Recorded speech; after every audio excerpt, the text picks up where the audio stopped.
I have a face for the radio. I can't think of a picture of me where I looked even remotely like a rock star. Don't start talking. And then, of course, a whole number of people who equally had misshapen forms and odd faces and strange names all appeared at once, and it sort of legitimized looking kind of plain.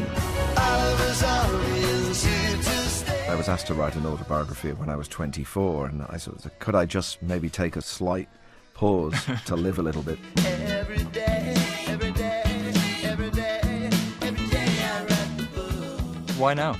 My opinion about music isn't superior to anybody else, but it is my opinion, and it's coloured by the perspective afforded to me as a child by watching my father perform, my mother being so involved in music, knowing my grandfather travelled the world playing a trumpet. It struck me as inevitable you were going to be a musician. There was no choice, was there? We all just love music, and you don't sit around analysing it when you're a child. I was almost painfully possessive about music, as people often are in their teens, and didn't want it tainted by anything like making a living from it. And then, almost by sheer accident, I stumbled into it. My aim is true. In 78, you started to make a splash. It kind of just took off. Oh, no, I was working in an office one week, and 2 weeks later I was on the cover of the Melody Maker, which an awful lot of people read. But I got there not by playing a great show, but by getting arrested in a publicity stunt trying to get myself a record contract in the United States. And I did, by the way, at the cost of £5 fine. Then I was sort of an overnight success. On top of the pops, this is the Red Shoes Man, Elvis Costello. And this time, he's watching the detectives. You write about the night when, fueled by drugs and alcohol, you described Ray Charles using the N-word.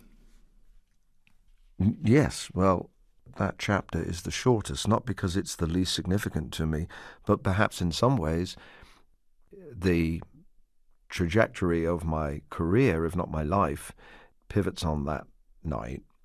In some people's view, it took me a long time to write the shortest chapter.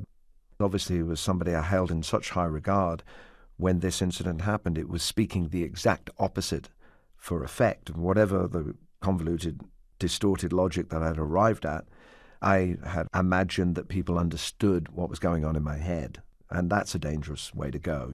He, at the time, showed great generosity, saying that people shouldn't be judged by their behavior when they were drunk. Talking about your own oeuvre, where would you put a song like Shipbuilding?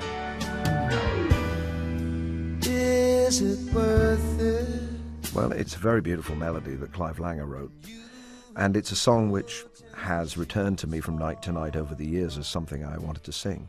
Because the dilemma that's in the song is one that's presented to people all the time. You know, do you want the job? Do you want your security that much that we'll go to war about it? And what's the objective? And those things are all behind the questions in the song.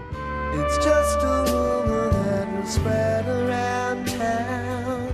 What would you say your relationship is with Britain nowadays? Well, I still carry the passport. Maybe in the time that I was first living in North America, the connection with England got a little bit more stretched.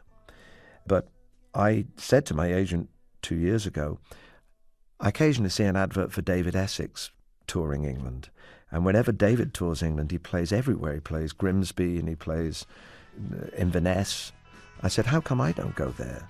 Anything David does, I want to do that. Why I used to be disgusted, and now I try to be amused. I've never imagined that I'd hear Elvis Costello saying that he wanted to follow in the footsteps of David Essex. Yeah, whatever David does, I'm doing that. I actually did just turn down Panto. What were you offered? Captain Hook. And why do you say no? Because it's at Christmas time and I'll be with my kids. I wanna